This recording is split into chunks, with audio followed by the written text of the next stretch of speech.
Okay, boys and girls, I am going to read you an expository text, which is a nonfiction selection titled, What If You Had Animal Ears? I'll put the link to the AR quiz on our Google slideshow as soon as I'm done. So here we go. What if you had animal ears? And this is written by Sandra Markle. So let's go ahead and say, what if one day you woke up and the ears on your head were not yours? What if overnight a wild animal's ears took their place? First animal, jackrabbit. Let's take a look at the jackrabbit. A jackrabbit's ears are extra long and full of blood vessels. They're perfect for giving off body heat, so the jackrabbit stays cool on hot days. A jackrabbit's big ears are super sound scoops. It can hear sneaky predators like coyotes or foxes in time to hop away fast. And then it shows a person with jackrabbit ears. And it says, if you had jackrabbit ears, you would look taller, so you could ride roller coasters even sooner. Next, we have the Tasmanian devil. Let's see. Notice how pink his ears are.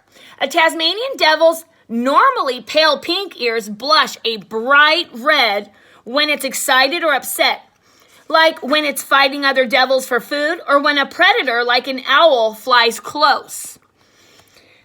A Tasmanian devil's keen hearing can detect sounds as much as a half-mile away. And there's a kid with those ears, and it says, if you had Tasmanian devil ears, you would never miss a secret. But your ears would always give away what you heard, especially if it upset you. Next, we have the Eurasian red squirrel. Take a look at that dude. And it says, a Eurasian red squirrel, its ears change with the seasons. Its ear tufts, which are the hair in their ears or around their ears, just like its fur coat, grow thicker and longer just in time for cold winter weather. Eurasian red squirrels are born naked. They are actually born with no fur. They don't actually get their first coat of fur and ear tufts until they're about 21 days old. And if you had Eurasian red squirrel ears, you could play in the snow without earmuffs or a hat, and your ears would stay toasty. Next, we have the koala. We love koalas with their big fluffy ears. So it says, koala's big round ears are completely covered with fuzzy, oily hair, and this protects them from hot sunshine and chilly winds. Plus, raindrops run right off so fast that their ears stay dry on the inside. And a fact, it says, scientists discovered female koalas choose the loudest male in the area when they mate and have babies. For koalas, being loud usually means they're strong and healthy. And there she is with her koala ears. It says if you had koala ears, you could style your ear hair. Then you'd be sure to turn heads and start a wild trend.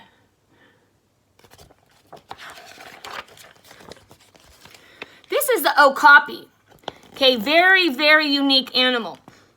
An okapi's big ears move separately. Each one moves separately, listening in two directions at once. So while dining on leaves in a forest, an okapi listens in every direction for predators like leopards. And an okapi's tongue is so long, it is actually able to lick its ears clean inside and out. Look at that tongue.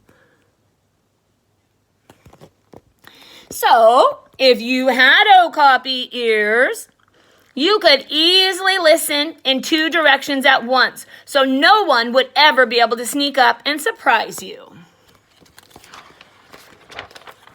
Check out this. It's a big-eared bat. It's called a Townsend big-eared bat. Here's what it says. A Townsend big-eared bat's ears make tiny sounds even louder. This way, they can hear flying moths and mosquitoes even when they can't see them, which helps with night hunting. Once close, This bat uses its wings and tail to sweep the insect out of the air and right into its mouth.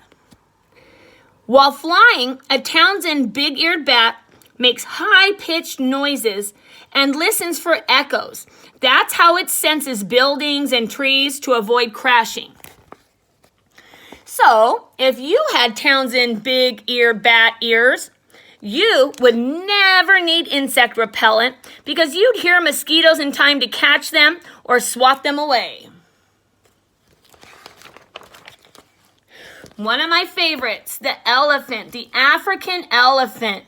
So an African elephant has the world's biggest ears, a good fact to know. Each ear is as big as 6 feet long and 4 feet wide.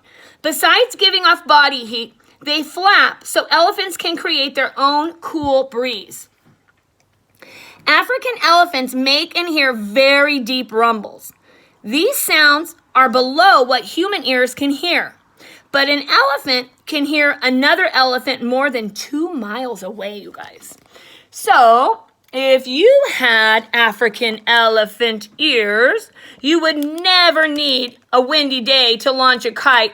You could just flap your ears and make your own wind. Okay, now we've got the great horned owl. Look at that. An owl is very intriguing to me. It says, a great horned owl's outer ears are just holes surrounded by feathers. The right opening is slightly higher than the left. That little difference is enough for sounds to reach one ear first, and that lets the owl hone in on fast food like mice and rabbits. What look like ears are really just tufts of feathers, but may silently show feelings. They lower their ears or their tufts of feathers when they're upset, and they raise them when they're checking something out. So here we go. If you had great horned owl ears, you'd quickly pinpoint sounds. So you'd be a star at playing Marco Polo. Now check out this one. It's called the Philippine tarsier. Some people say tarsier, but I'm going to say tarsier. A Philippine tarsier's ears hear high-pitched sounds, ones, again, that are way too high for humans and most other animals to hear. And they also make super high-pitched squeaks. Just like code, tarsiers use these sounds to talk to each other without attracting hunters like owls. Look how cute that little guy is. A Philippine tarsier's paper-thin ears are nearly always moving. They're searching for sounds that will let them find insect meals like termites and crickets.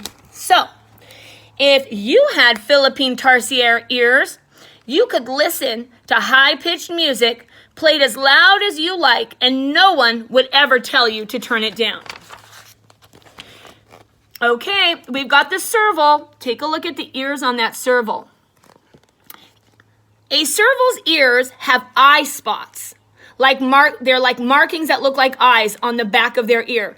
These let serval kittens easily track and follow their mother through tall grass. And keen hearing lets the serval know just where to pounce to catch a mouse. A serval's inner ear lets it stay balanced to land on its feet. Even when it leaps as high as a standard basketball hoop to slap a bird to the ground, it still lands on its feet. So, take a look. If you had serval ears, you would be so easy to spot. You would lead every class trip. And even if you jumped way up high to peek over a wall, you would always land on your feet. One of my favorites, the meerkat. Check that little guy out. See, a meerkat's ears have muscles to seal the opening shut, which is great for keeping their ears clean while digging up food like beetle, grubs, or mole rats.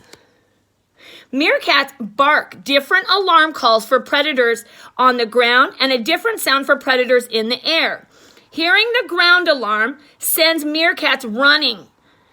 The other makes them freeze, so they're harder to spot from above. So, if you had meerkat ears, your ears would stay clean even when you played in the mud. So here we go. It says, wild animal ears could be fun for a while, but you don't need your ears to cool off or stir up a breeze, and you never use your ears to find your dinner or stand out in a crowd. So if you could keep wild animal ears for more than a day, which kind would be right for you?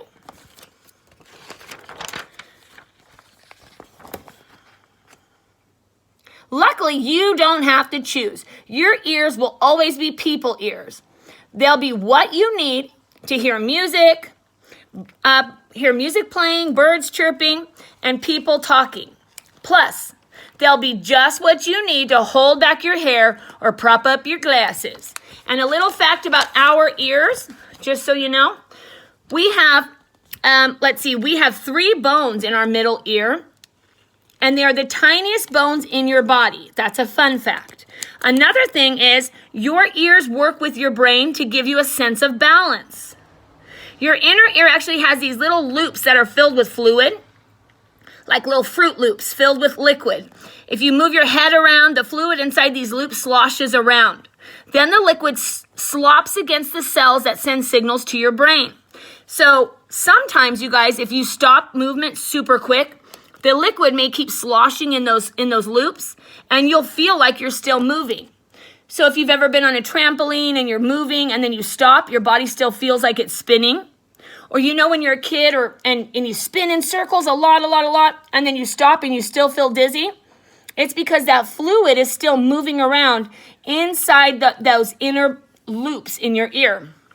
So remember, you need to take special care of your ears, okay? You don't want to play music too loud, and you want to protect them when you're in the water. Never poke anything too deep into your ear, boys and girls, because your eardrum, this thing right here, is one of the first things there, and you don't ever want to rupture an eardrum, okay? So when you're cleaning your ears, stick to the outside, and remember that you've got 3 little bones in your middle ear, and you've got these little loops filled with fluid that help maintain your balance. Take care of your ears and take an AR test on what if you had animal ears. Okay, I'm going to post that link right now. I hope you enjoyed it. Bye.